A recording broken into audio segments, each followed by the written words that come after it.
नमस्कार साथियों, आप देख रहे हैं एक अलग सोच 24। साथियों, इस समय हम जनपद जौनपुर के हिंदी भवन के सभागार में हमारी मौजूदगी है। यहाँ पे कुछ अतिथिगण आए हैं और जो वाराणसी से चल के यहाँ पे आए हैं और यहाँ पे एक कार्यक्रम रखा गया था जिसका थीम था जलवायु संगठन और सामुदायिक भागीरथी बदलते वक्त में हमारी जिम्मेदारी।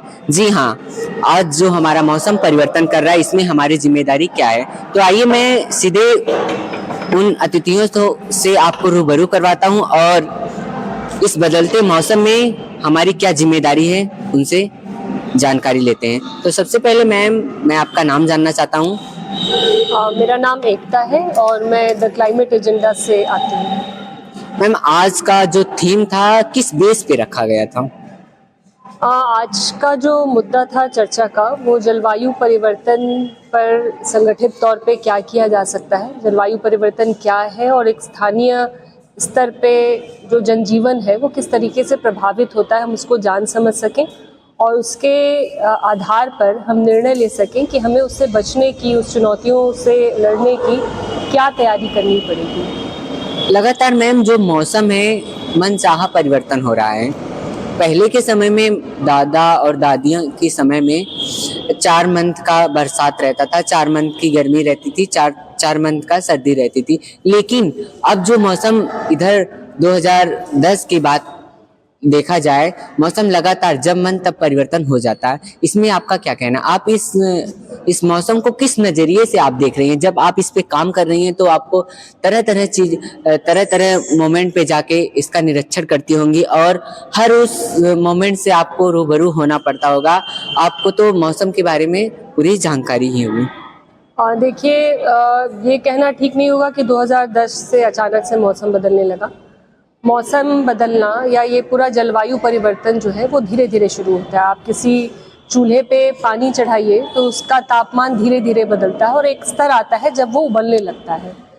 पृथ्वी के साथ भी बिल्कुल वैसे ही हो रहा है। मानव हस्तक्षेप से, मानव के अपने जो रोज के क्रियाकलाप है, डेवलपमेंट के क्रियाकलाप है, उसके रहन सहन है, उसका जो लालच है आगे बढ़ने का, उसने जो चीज़ें अपने प्रैक्टिसेस में लेके आई हैं वो कहीं ना कहीं इस पूरे पृथ्वी को धीरे धीरे गर्म कर रही है, यहाँ के जल स्तर को प्रदूषित कर रही है, यहाँ के खेती को बिगाड़ रही है।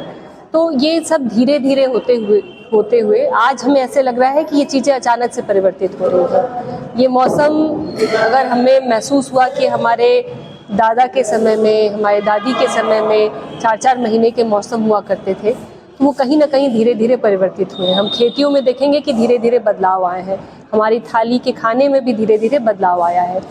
हाँ, उस बदलाव को जब ये शुरू हो रहा था कभी ये ध्यान नहीं दिया गया, कभी इस चश्मे से नहीं देखा गया कि इसके आने वाले समय में लॉन्ग टर्म में इसका इम्पैक्ट मानव जीवन पर, पृथ्वी पर, जनजीवों पर क्या पड़ सकता है। अगर उस समय से इसे ध्यान रखा गया होता तो आज परिस्थिति ये नहीं रहती। लेकिन अभी समय है कि हम आज से भी अगर इसकी चर्चा करना शुरू करते हैं, इस पे प्रयास करने की कोशिश करते हैं, संगठित होकर सरकार, समाज, जनता सभी लोग इस पे प्रयास करें, कैंपेन के तौर पे काम करें, तो हम धीरे धीरे इसकी स्पीड को तो रोक सकते हैं। अभी जो इसकी स्पीड है ये कहा जा सकता है कि अगर इसको नहीं धीमा किया गया, इससे नहीं रोका गया, तो 2050 आते आते इस पृथ्वी से ऐसे बहुत सारे जीव खत्म हो जाएंगे जिनकी इस पृथ्वी को ज़रूरत है, जिनके ज़िंदा रहने से हमारा जो फूड सिस्टम है वो जिंदा रहेगा और जब फूड सिस्टम खत्म हो जाएगा तो मानव जीवन भी जीवित नहीं रह पाएगा। अभी एक पॉलिसी आई थी गवर्नमेंट की, एक पेड़ माँ के नाम। उसमें लगभग देश के, स्टेट के, जनपद के तमाम बड़े पदाधिकारियों ने अपना काम किया और लोगों को एक वृक्षारोपण दिया और कहा कि हर एक नागरिक एक पेड़ माँ के नाम लगाएं। तो इसमें आपको नहीं लगता कि पेड़ जो माँ के नाम लगाए पूरी तरह से संयुक्त हो पाया कि नहीं हो पाया? कहीं कहीं मैंने तो देखा कि पेड़ सिर्फ बट गया और फोटो सेशन हो गया, लेकिन उससे जमीनी स्तर पे कार्य नहीं किया गया। इसमें आपका क्या कहना है? देखिए, पेड़ कितना लगा कितना नहीं लगा इसमें सरकार को क्या दोष दें। मैं बराबर की दोषी जनता को भी मानती हूँ। जिस तरीके से परिवर्तन हो रहा है और हम सब महसूस कर रहे हैं, हर मंच पे ये बात हो रही है कि पर्यावरण प्रदूषित हो रहा है, पर्यावरण में बदलाव आ रहा है और वो जो बदलाव आ रहे हैं वो संकेत बहुत बेहतर नहीं दे रहे हैं। उसका संकेत यही है कि हम खतरे में धीरे धीरे जा रहे हैं। उसमें कोई एक व्यक्ति एक पेड़ लगा दे, उसने बहुत अच्छा काम किया, छाया देगा पेड़, हवा देगा पेड़, लेकिन जिस तरीके से परिवर्तन हो रहा है उसमें हम सभी लोग मिलकर रोज एक पेड़ लगाएं तो भी वो नाकाफी है। दूसरी चीजें कि बचपन से ही ये सेंस डेवलप करना कि हम प्रकृति के साथ हैं और प्रकृति हमारे साथ है, हम दोनों का जीवन एक साथ चलने वाला है। वैसे ही जैसे घर में भाई बहन है तो हम सबका जीवन एक जैसा है, हम एक दूसरे का सम्मान करते हैं, एक दूसरे के अधिकारों का सम्मान करते हैं। हम पृथ्वी पे रहने वाले जीवों का, हम पृथ्वी पे रहने वाले पेड़ का, हम पृथ्वी पे उपस्थित जंगल का, नदियों का सम्मान उस अवस्था में नहीं करते हैं कि वो हमारे बराबरी में उनका भी अधिकार है। हम उसको सिर्फ संसाधन मानते हैं।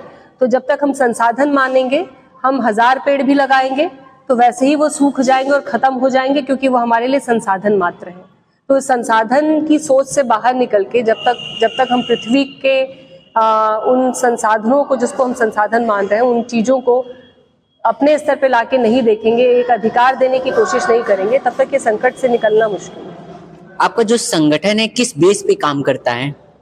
हम जलवायु संकट पे काम कर रहे हैं और उसके बहुत छोटे छोटे कंपोनेंट निकाल के बात करते हैं। जैसे वायु प्रदूषण पे बात करते हैं, क्योंकि वायु प्रदूषण पे बात करना और समझना कमोबेश पूरे क्लाइमेट क्राइसिस के कंपैरिजन में आसान है लोगों को समझाना, उसके इम्पैक्ट को समझाना, और उसी के आधार पे हम चीज़ों को शुरू करते हैं, बात करते हैं। लेकिन साथ ही साथ इसके क्या उपाय हो सकते हैं, क्या सॉल्यूशन आ सकता है, उस पॉलिसीज़ पे भी हम चर्चा करते हैं और चर्चा के माध्यम से, जनता के माध्यम से उन पॉलिसीज़ को डिमांड करने के लिए हम सरकार को प्रेरित करते हैं, हम सरकार से आह्वान करते हैं। आज आपका कार्यक्रम लगा था जौनपुर में और लोगों ने आपकी बातों को सुना भी और आप यहाँ मुख्य वक्ता के रूप में आई हैं। तो यहाँ जौनपुर में आने के बाद, यहाँ के लोगों से मिलने के बाद आपको क्या लगा? और देखिए, ये उत्साह काफ़ी अच्छा है कि लोग यहाँ एकत्रित हुए हैं पर्यावरण पर बात करने के लिए, इसके संकट पर बात करने के लिए। उत्साहजनक है क्योंकि अभी तक पर्यावरण के संकट को कोई अपने संकट के साथ जोड़ के नहीं देख रहा था। यहाँ पे बहुत सारी संस्थाएं थी जो महिला स्वास्थ्य पे काम करने वाली हैं, बच्चों पे काम करने वाली हैं, बहुत सारे लोग साफ सफाई पे काम करने वाले थे। इन सभी ने इस विषय को ये समझा कि जानना ज़रूरी है और अपने विषय से उसको जोड़ के देखना शुरू किया। ये पहला अवसर है जो हमें लगता है कि यही रास्ता बनाना शुरू करेगा कि कैसे पर्यावरण के लिए, संकट के लिए हम साथ में कोई हल खोजना शुरू करेंगे। तो ये काफ़ी पॉजिटिव साइन है और आगे शायद आना जाना लगा रहे, क्योंकि आके मिलके जौनपुर के लिए क्या किया जा सकता है, शायद हम संगठित तौर पे ये डिसाइड कर पाएंगे, प्लान कर पाएंगे। क्या संदेश देना चाहेंगी जिससे और भी लोग हमारे चैनल के माध्यम से देखें और इन्वायरमेंटल पे काम करें? देखिए, मैं आग्रह करूंगी जो लोग भी इस समाचार को देख रहे होंगे कि ज़्यादा से ज़्यादा युवा इससे जुड़े। क्लाइमेट क्राइसिस किसी एक की नहीं है, ये हम सभी की है। पृथ्वी बचेगी तो हम सभी बचेंगे, पृथ्वी नहीं रहेगी तो किसी का जीवन नहीं रहेगा। तो अपने जीवन के लिए ही सही, अच्छे स्वास्थ्य के लिए, अच्छे रोजगार के लिए आप सभी को सामने आना पड़ेगा, पर्यावरण के संकट को समझना पड़ेगा, उसको अपने आप से जोड़ के देखना पड़ेगा और इसके खिलाफ खड़े होना पड़ेगा। सरकारों से आग्रह करना पड़ेगा कि एयर क्वालिटी की मशीनें जौनपुर में हो, हम भी जान पाएँ कि एयर क्वालिटी जौनपुर की क्या है और तभी हम उसके समाधान के लिए आगे बढ़ पाएंगे। धन्यवाद मैम।